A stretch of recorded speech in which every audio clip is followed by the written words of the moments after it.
Two games are down. We've got 3 more left to go, and a big point scorer for both teams, at least potentially. It's Counter-Strike Source up next, and I'm very excited for this matchup because this is really where the rivalry was built between these two teams. The first one of the season. All the way back, pre-CGS. These teams have been going at it in international competitions and North American competitions, from Counter-Strike 1.6 to Source, just all over the place. It's funny to watch it, man, because you see these guys grow up on camera. I mean, so many of these guys like Fraud and Rambo and all these guys, you watch them in some of the old 1.6 videos and they look so much different. And you watch the guys from 3D grow up on camera playing this game in front of the monitor. Well, let's meet LA right now. Los Angeles Complexity here for Counter-Strike Source. Fraud, Rambo, Storm, Warden, and new player to the team, Haynes. Very, very strong team. I mean, if you've played Counter-Strike for a long time, you probably know all of those names. And even if you've just been a fan or a spectator, you've heard of these guys before. And there they are right now in their live lineup, each one playing a crucial role here. And they're consistent. In these 5v5 team games. That's the thing. Anything to like a good team is always consistent. Always. These guys are just consistent. One word. Let's meet New York now. New York's 3D squad. Juan, Method, K-Sharp, Nick Noit, and Volcano. And again, some very seasoned veterans and some guys that, you know, maybe they aren't like the biggest name, but they've been on teams that have made names for themselves. And they're here to make names for themselves in the Championship Gaming Series, and especially here for 3D New York. So I'm very excited about this one. Before we get started, Swoozy, for all of you out there that don't really know how Counter-Strike Source works, here's a breakdown. Counter-Strike Source is a first-person shooter that pits 2 5-man teams against each other. A team of terrorists versus a team of counter-terrorists. Each round, the terrorist goal is to plant and detonate a bomb. The counter-terrorist goal is to defuse their bomb. Another effective way to win the round is for either team to eradicate all members of the opposite team. The game is split into 2 halves consisting of 9 rounds each, and each round lasts 80 seconds. At halftime, the terrorist and counter-terrorist teams switch roles. The first team to win 10 rounds wins the game, but every winning round counts as 1 point towards the team's match total. And the map that they're going to be playing on tonight is DE Inferno. Again, a map that has been played for years and years here in Counter-Strike. So there's been, this is not Inferno, actually. That was Nuke, and that's Dust 2. And I didn't see Inferno in there at all. But that's okay. It's hiding. Inferno's got a lot of great little strats that can go into it. There's a consolidated close corners apartments. There's the famous Inferno banana, and you can hear as the room explodes behind me that we are ready to get started. So I'm excited for this matchup here, Swoozy, and I'm going to get into my CS position here because I've got this stealthy little monitor that the players can't see. And we're going to jump right into this. It's going to be Complexity playing as the terrorists to start things off on Inferno, and their opponents are going to be playing as the counter-terrorists. Obviously, at the halftime, they switch halves, and then they will get 9 rounds to play the opposite side. So we're now going to get started here, and excellent. I've got, look at that. Got some switching ability. So we're here on Inferno, and we're going to start off Complexity on the T side, and of course they're always going to be up to all sorts of interesting strats. And right now, following Fraud, who is not having op, he's actually got an AK. He's going to make his way through the apartments right now and make his way up. And got to be very quiet because this is one of those maps where positioning will prove to be major. And here you see Haynes watching from the sides. Go back to Fraud real quick as he's going to peek out here for the first time, and he might actually get some action here. Here, see a lot of grenades coming out, and he blocks away from a flash or a smoke. Fraud takes out Method, from the balcony. He's got 51 points of health now. He's going to throw out a flash, and wow, he just jumps right into that bomb site. And that could be a pretty risky move here, but he's set himself in. He knows that there's a guy down there in the pit, and so he's watching for that right now. K-Sharp takes him out from the side, moving on over to Haynes, but guess what? B wasn't even the true, I don't think B was even the true target right now. It looks like Complexity really was going for that B, and Nick Noit lands 2 from the back, and I believe that that leaves Rambo, and one more is the last man standing. Beautiful shot. Oh my God, nicely done. Rambo picking up that op, and now it's all up to Volcano right now. Oh my God, he off Volcano too.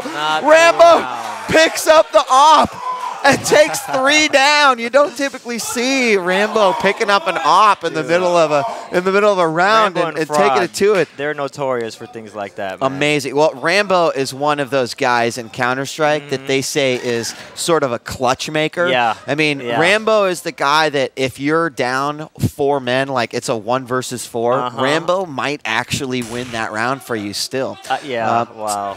So we're watching. Storm is going to get the first kill here, and that was against Juan. Now you can see that he was in middle. Rambo's going to pick one up, and that was on Volcano, and that was up through mid, so I was a little surprised by that. Haynes running back through.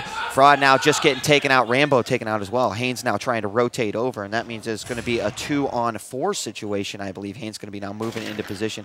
Takes some fire here. Is there someone back there? Well, there's his other teammate meeting up with him.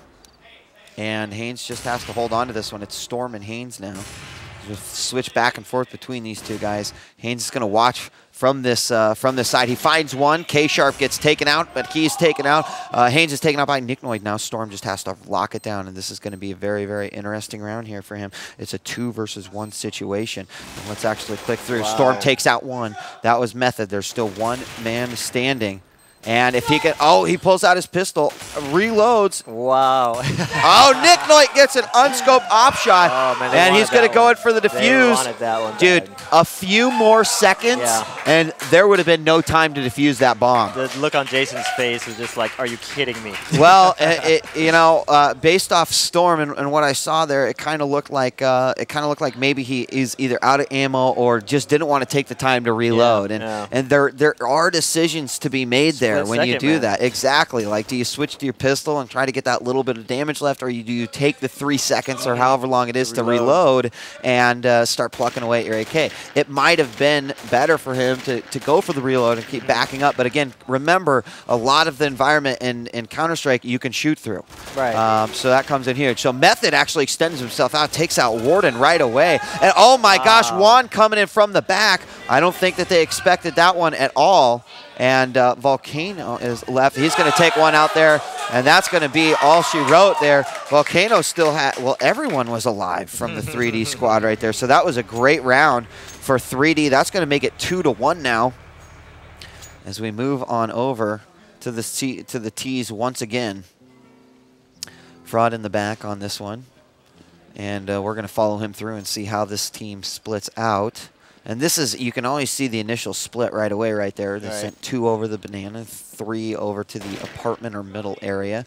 And now Fraud's going to extend himself up. Now, if we look back at the other, Volcano took out Rambo, and that must have been over near the banana. Fraud's going to come up here, and he starts to take a little bit of damage here. He's going to go ahead and go through those doors. Warden drops Nick Noit, but Fraud's still coming out of these apartment doors. He comes out here. And Volcano takes out 2 in the back. Haynes now fighting over here at banana. There are a lot of corpses and a lot of guns out here, but Haynes is going to go ahead and move forward, and I believe that the entire call to move over was made to the Complexity team. So it is a 3-on-2 situation right now. K-Sharp's going to land one down, and that's right, he took him down. Let's see if we can get a lock on K-Sharp. It doesn't seem like I can there. Nice. Haynes takes him out, though. Haynes going in for the plant right now. And let's see here as these 2 members make their way up. They're going to fire away, and Haynes takes out one. I did not believe. Oh my gosh, Haynes takes out both of them, and we're tied 2-2. Put some heat on that. Wow. Haynes faked the plant there. Wow. And dropped him. I'm not sure if he was intentionally faking or if he actually went for the plant, and realized that they were coming and backed off. Yeah. But very nicely done. 2-2 now. As impressive play here by the Complexity team and the 3D team. I mean, it's been back and forth this whole matchup. We're going to have two guys now going up the middle here for Complexity. That was the first time that we've really saw them try to make a good effort for that uncovered bomb site. Fraud now making their way up. Oh, Fraud gets nailed with not one but two HE grenades. Now Haynes up here in the apartments. He might be able to get through here and actually flank that guy that took out Fraud, but it could have been Method firing grenades from down below. So Haynes does have the bomb. He's going to make his way into the B bomb site now. K-Sharp drops Warden. Haynes still coming around. He checks through the middle. He does find one. Volcano takes out Rambo. So Haynes has a lot of work to do. Method takes him out. Storm left standing, but Method drops Storm, and that's going to make it 3-2 in favor of 3D New York. And again, this back and forth battle continues as we switch back over to the T side. What do you think of these two teams right here? It's with these guys, man. No, I'm not from CS, but it's a lot of fun to watch, man. Same thing, especially Complexity. What do you think about some of these shots that you see these guys taking? It's intense, man. Like, I watch some of these guys' highlights and demos, and like there's some stuff that Jason has had people put together where it's like Fraud is jumping through the air and sniping people out like bomb, bomb, headshots like galore. I'm just like, wow. It makes you want to play the game, bro. It really makes you want to get into it. Well, we're here in round number 6 now, and Fraud going to make his way into the apartments. Once again, this route has not been very successful for Fraud. It was in the first round, and we haven't seen him make it this far into the apartments since the first round. So let's see what he does here. You can see they cracked the smoke right there, and that's going to make it very difficult for him to see through. So he's going to go ahead and rotate around. Let's get a lock on what the rest of his team's doing. There's Haynes in the middle, and Fraud will meet up with him. It looks like they're going to go ahead and rotate over. Nick Noit drops Warden, and watch for Fraud and Haynes here to move up as we get Haynes at the front of the pack.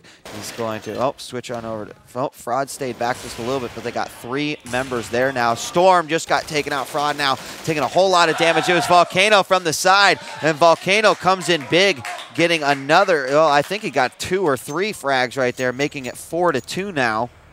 And, you know, we saw Los Angeles do very, very well. They had 1 plant round, and then they had 1 kill round. But 3D now has pretty much locked down their defense very, very nicely to basically prevent Cole from making it into either of those bomb sites here. And now Fraud has switched over. I'm not sure if he has switched to possibly opping or if actually Complexity might be on a save round right here. Let's switch through and see. Yep, all the Complexity have guns right now. So we were talking about those save rounds, those eco rounds. Yeah. And those, you know, and it's very likely that 3D knows that this is going on. I mean, if you can do the math in your head and you could sort of start to figure out, you know, what they could be at. Fraud is going to land one. Let's see if we can get back on. Fraud immediately picks up an M4. Rambo goes down as well. Storm picked up that M4, so he's got some firepower here. Let's see. Warden did put that bomb down, so it's between Storm and Warden here, I believe. And yes, they are the last 2 remaining. So it's a 2-on-2 situation right here. Let's keep it locked. You see Warden's inside the bomb site. Storm is just outside, but they're going to have to make an attack here. So let's switch on over. Here you can see Volcano right around the side. He's very close. Nick Noit lands a nice HE on Storm, and then he comes up and gets the Deagle headshot on Warden and the defusal. Nice. And again, a couple more seconds on that bomb, and that just goes to show that not only is Complexity seasoned because they know that they've got to try to bait 3D to come for that bomb, but 3D knows exactly how much time they hear the amount of time in between those beeps, and exactly they just sort of figure out, okay, we've got about this much time left. So it's now 5-2 as we've got 2 more rounds remaining. And Complexity could really stand to pick this up. Now, if Complexity did pick up these 2 rounds, possibly make it a 5-4 situation, still going to keep it close, and it's going to give both of these teams a chance to really bring it in the second half. So we see Fraud in his normal position here for the T side once again. And let's switch around. Haynes is getting up there. And that's just an alternate way of getting in there without, you know, risking your sort of body. As a sacrifice. Right, exactly. So looks like we have a rotation now. No, Rambo moves up, and K-Sharp gets a piece of Rambo. Fraud now in the bomb site. Who has managed to take out one. Oh my gosh, K-Sharp got the op shot on Warden, then comes around and gets a Deagle headshot on Fraud. It's going to leave it up to Storm. Storm's going to back off just a little bit. K-Sharp comes out from around the corner and lands the op shot once again. And beautifully done. Going to make it 6-2 now, as we have 1 more round in this first half here. And I almost want to go back and rewatch this first half through the eyes of K-Sharp and Volcano because they and Nick Noit too. Nick Noit had a couple of those unscoped op shots, and I don't know if you noticed, but when those guys are carrying around the op, there's actually no crosshair. So an unscoped op shot is like, you know, that's a big deal. You sort of guessed, definitely, and you nailed it. So I used to do that all the time in GoldenEye. So I'm no stranger to that. You're familiar with that. I'll take dual P90s any day. Oh, okay. I'm that Back guy. at the player village. Talk. All right, well, Frod making his way out here, and he's gonna just be sneaky about it. Oh, Juan just nailed Warden. Wow. Oh yeah, and Frod turns around and finds Method from up top. That was so hot. Frod stays alive, and he didn't take any damage, but Juan still manages to take him out from the side. Rambo's right behind him too. Rambo knows that it's very risky to come out here, and you can see that he's so hesitant. He's got to know that it is the right time to go. He goes out, he fires. Nick Noit fires through the wall and nails him. Storm comes out. That's going to be the end of it. And I believe that it was New York that picked up that round, no problem. 7-2 now. And we're going to be taking a break and come back for round 2. But that's a very, very nice start there for New York. They only need 3 rounds to take victory in regulation play. But, of course, Los Angeles with 2. They've got a long road ahead of them. We're going to see how they're going to set up on the CT side and how they're going to go ahead and go through with that. So we're going to come back in just a moment. Right? I'll be here. You're going to be here? Yeah, I think so. I mean, if you don't have anything else to do, I mean. Well, I don't know. I haven't. Got to check your schedule. I got no word, so I'm going to guess that. All right. There we go. All right, back to me. Yeah, we're going to take a break, Susie. First half of CS Source, of course, 7 in favor of New York, 2 for Los Angeles. Now we're going to be switching sides and playing out 9 additional rounds, but not until we take a break. So, okay, well, we're going to look at the scoreboard real quickly then. And I'm going to try to do my quick math here. Let's see, 9, 7, 16. There it is. 16-8 is the score. New York takes a nice lead, but remember, these teams switch sides. Now it's Complexity's chance to make up those rounds on the CT side. We'll find out if Complexity can do it with the second half of Counter-Strike Source when we return with more of the coverage of the 2008 North America regular season from the Championship Gaming Series Online.